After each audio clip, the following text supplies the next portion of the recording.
Hey guys, welcome to my new vlog. और आज हम लोग जा रहे हैं नैमिष धाम। तो अभी फ़िलहाल हम लोग लखनऊ में हैं और लखनऊ से हम लोग जाएंगे नैमिष धाम। लखनऊ से नैमिष धाम का distance as per Google map 95 kilometres है। तो हम लोग 95 kilometres approx may be 100 to 110 हो, थोड़ा वैरी करता है। तो अप्रॉक्स 100 किलोमीटर डिस्टेंस ट्रैवल करेंगे और पहुंचेंगे नैमिष धाम। तो नैमिष धाम पहुंचकर हम आपको दिखाएंगे नैमिष धाम कैसा है, और साथ ही हम आपको नैमिष धाम से जुड़ी जो भी मान्यताएं हैं और कथाएं हैं उसके बारे में जानकारी देंगे।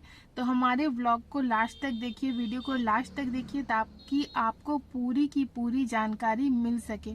तो फिर हम आपसे मिलते हैं जब हम नैमिष धाम पहुंच जाते हैं तब। तो हमारी जर्नी अब शुरू हो गई है। तो हम सबसे पहले यहाँ से जाएंगे ललिता देवी टेम्पल, जो कि एक शक्ति पीठ है। फिर वहाँ से जाएंगे चक्र तीर्थ, उसके बाद व्यास गद्दी, फिर हनुमान गढ़ी और फिर पांडव किला। और हम जहाँ पर भी जाएंगे उस जगह के बारे में आपको जानकारी देते रहेंगे कि यहाँ पर कैसे पहुँचना है और यहाँ पर लोग क्यों आते हैं, ये क्यों फेमस है।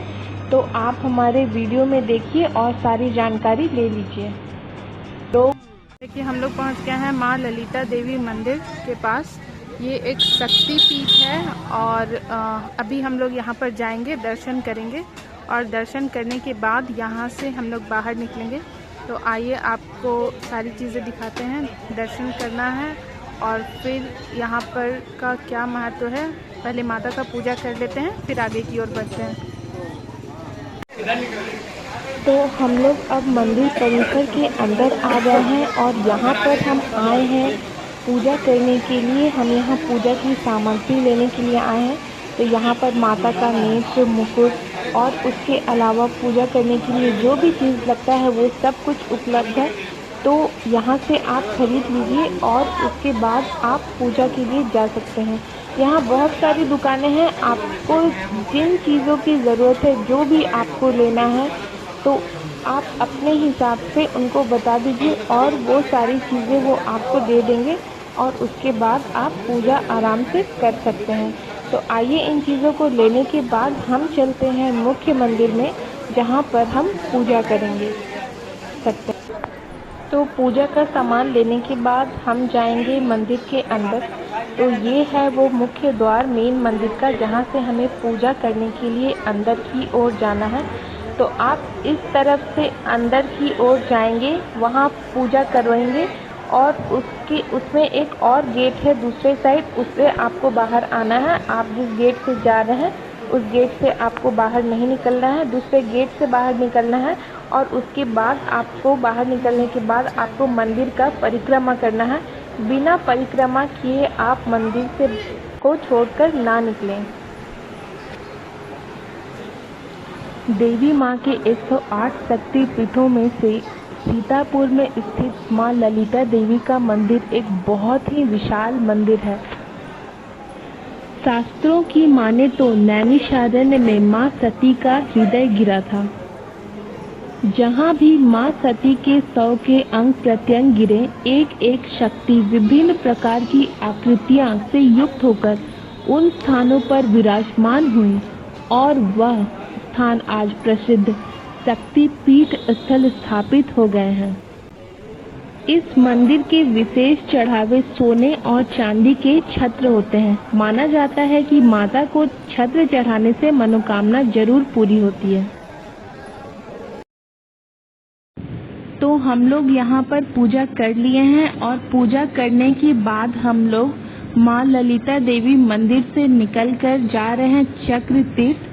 तो मंदिर से चक्र तीर्थ कुछ ही दूरी पर है। आप जब गाड़ी से निकलोगे तो बिल्कुल 1 से 2 मिनट का समय लगेगा और आप पहुँच जाओगे। तो आइए चलते हैं चक्र तीर्थ और जानते हैं यहाँ के बारे में।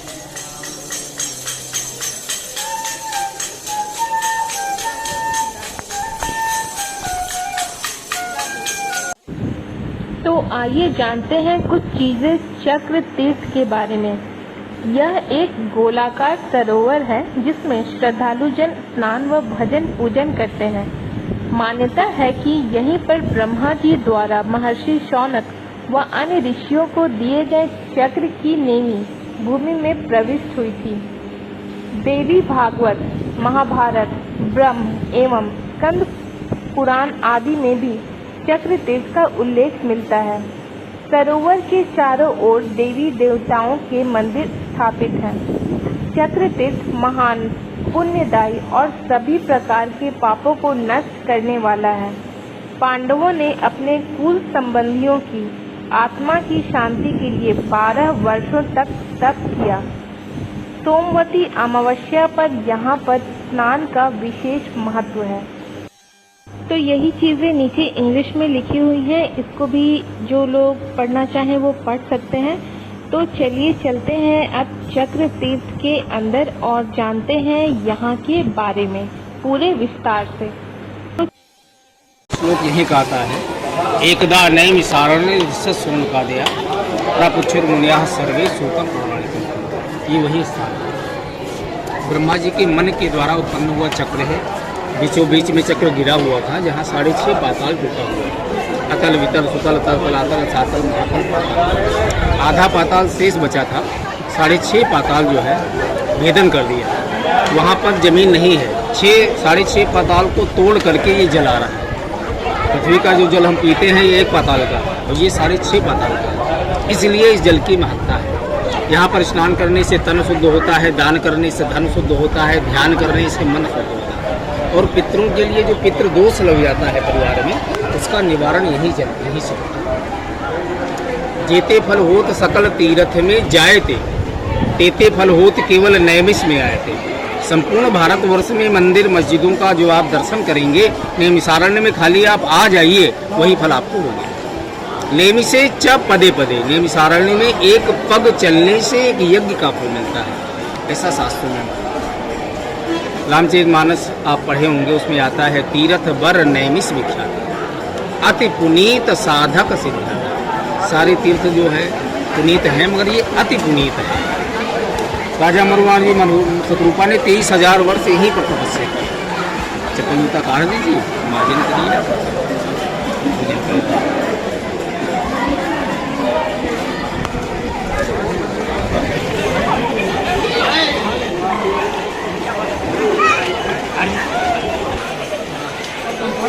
यहाँ पर है बाबा भूतेश्वर नाथ महादेव मंदिर।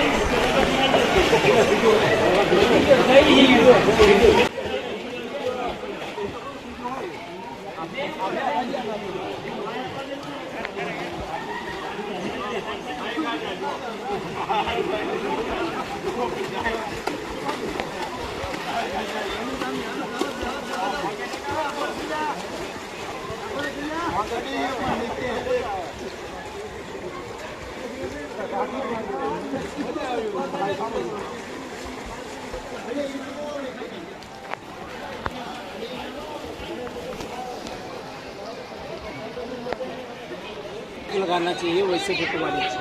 एक लगाना चाहिए। क्या मंत्र बोले? नमो भगवते वासुदेव। और एक लोग अपने सामान के पास बैठे रहेंगे। हाँ, मैं रहूँगी क्योंकि मतलब बंदर वगैरह दिक्कत करते हैं। अच्छा जी, तो छाया में बैठ जाती है।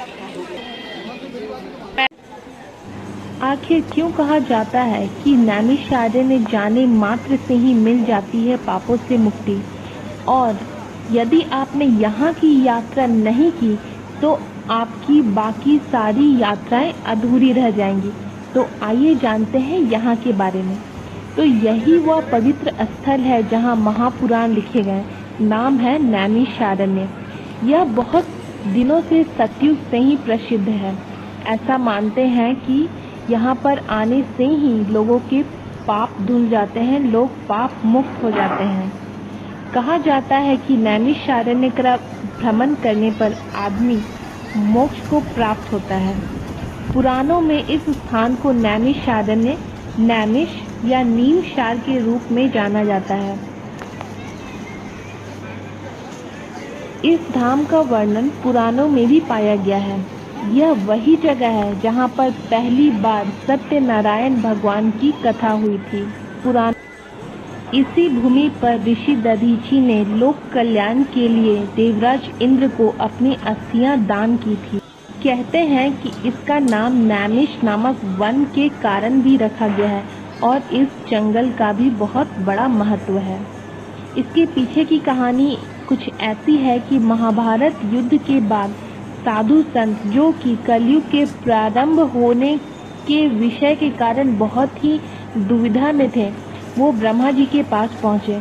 कलयुग के दुष्प्रभावों से चिंतित साधु संतों ने ब्रह्मा जी से किसी ऐसे स्थान के बारे में बताने के लिए कहा जो कलयुग के प्रभाव से अछूता रहे, जहाँ पर कलयुग का कोई भी प्रभाव न रहे।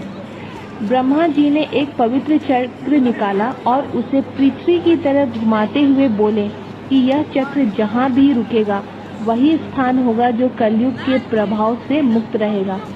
संत इस चक्र के पीछे पीछे आए जो कि नैमिष वन में इसी जगह पर आकर गिरा, तो इसलिए इसको चक्र तीर्थ भी बोलते हैं। और आपको इसके बारे में जानकारी मिल गई होगी कि इस जगह का नाम नैमिष क्यों पड़ा। प्राचीन काल में 88,000 ऋषि मुनियों ने इसी स्थान पर तप किया था। रामायण में उल्लेख मिलता है कि इसी स्थान पर भगवान श्री राम ने अश्वमेध यज्ञ पूरा किया था और महर्षि वाल्मीकि लव कुश भी उन्हें यही मिले थे। महाभारत काल में यहाँ पर युधिष्ठिर और अर्जुन भी आए थे। तो ये थी चक्र तीर्थ और नैमिष से जुड़ी हुई कुछ कथाएं। अभी हम लोग चक्र तीर्थ से दर्शन और पूजा करके बाहर की ओर निकल रहे हैं, तो अब चलते हैं अगली जगह दर्शन करने के लिए। तो आपको बताते हैं कि अगला जगह कौन सा हमारे लिए रहेगा। तो अब यहाँ से कुछ ही दूरी पर है व्यास गद्दी, तो अब हम व्यास गद्दी की तरफ जाएंगे और आपको चक्र तीर्थ से व्यास गद्दी जाने में ज़्यादा समय नहीं लगेगा क्योंकि ये जो सब लोकेशन है सब आसपास में ही है। तो आइए पहुंचते हैं व्यास गद्दी और आपको फिर हम व्यास गद्दी के बारे में बताते हैं।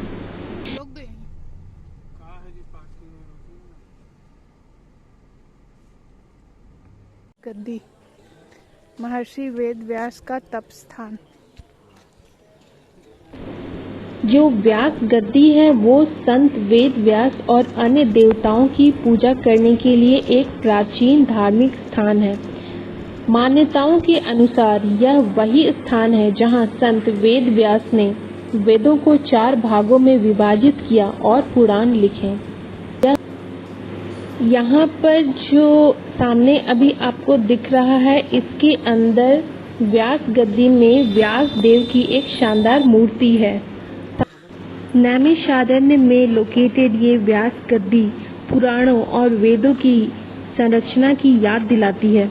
गुरु पूर्णिमा के दिन यहाँ भक्तों का मेला लगता है, लेकिन फिलहाल जो सिचुएशन है उस सिचुएशन के कारण, कोरोना के कारण अभी यहाँ पर किसी भी तरह का भीड़ भाड़ नहीं लग रहा है। मान्यता है कि महर्षि वेद व्यास जी ने यहाँ गोमती नदी के तट पर 4 वेद, 6 शास्त्र और 18 पुराणों की रचना की थी और अपने शिष्यों के साथ नैमिषारण्य में तप कर रहे 88,000 ऋषियों के सामने उसका वाचन भी किया था, जिसे अब हम व्यास गद्दी के रूप में जानते हैं। श्री सत्यनारायण व्रत कथा की उद्गम स्थली भी व्यास गद्दी ही है। मुख्य मंदिर के बाहर एक बरगद का पेड़ है जो कि 5000 साल से भी ज्यादा पुराना है। तो हमने व्यास गद्दी के दर्शन कर लिए, तो अब हम जाएंगे हनुमान गढ़ी की ओर और हनुमान गढ़ी के साथ हम देखेंगे पांडव किला। तो यहाँ पर बोर्ड में देख सकते हैं दिखा रहा है श्री हनुमान गढ़ी पांडव किला और एरो मार्क दिया हुआ है, तो हम अभी उस दिशा में जाएंगे। ये है हनुमान गढ़ी मार्ग। पहाड़ पर लग रहा है जैसे चढ़ना ऊपर ऊपर। हनुमान जी ऊपर ही ना रहते हैं। हनुमान जी तो ऊपर ही रहते हैं।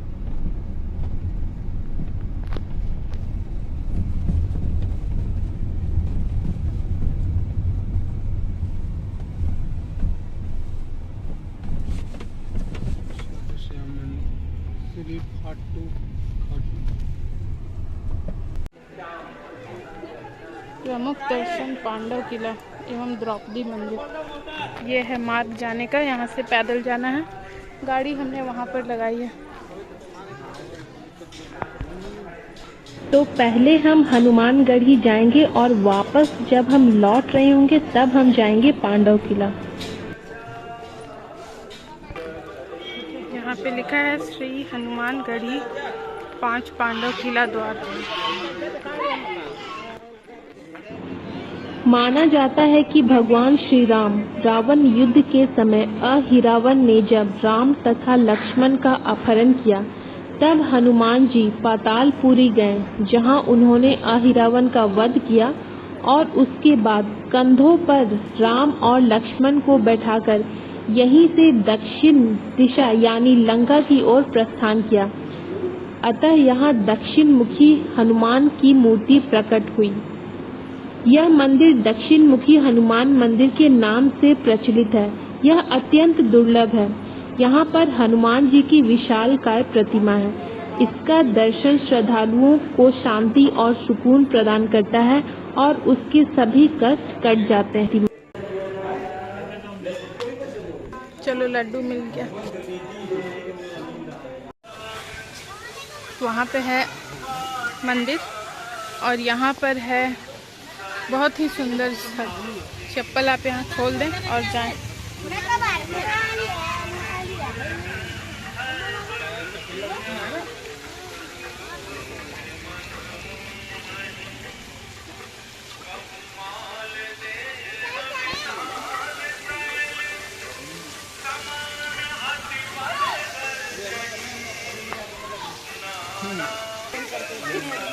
चल बेटे। ये हम लोग आ गए हैं बिल्कुल भगवान भोलेनाथ की शरण में।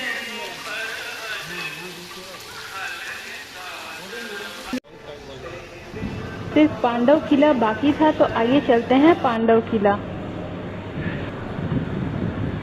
यहीं पर पांडवों ने महाभारत के बाद 12 वर्ष तपस्या की है, जिसे पांडव किला कहते हैं। यहाँ पर 5 पांडवों के साथ भगवान श्री कृष्ण और द्रौपदी माता का स्टैचू है।